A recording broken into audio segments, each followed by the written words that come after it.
welcome back to the Tutorial Millennial channel.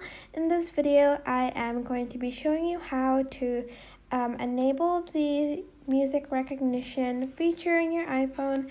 So you're just going to want to go to settings, then you're going to want to go to Control Center, and this is for when you hear a song in the mall or wherever you are and you want to know the song title. You can just press plus button on this music recognition symbol icon here, and this is actually from Shazam. And what you're gonna do next is you're gonna sort of drag the right side of your phone down until you see the music recognition icon, and you're going to press that.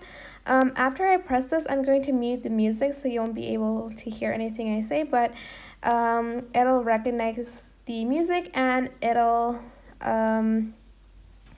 notify you the name of the song. So I'm just going to press it and play the music.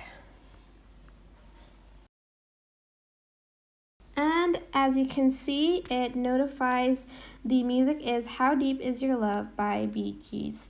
And that is basically it. I hope this tutorial was helpful. Don't forget to like, comment, share, and also subscribe to this channel if you haven't done that. If you have any questions, just leave it in the comment section down below, and I will try my best to answer them all. Thank you so much for watching. Bye!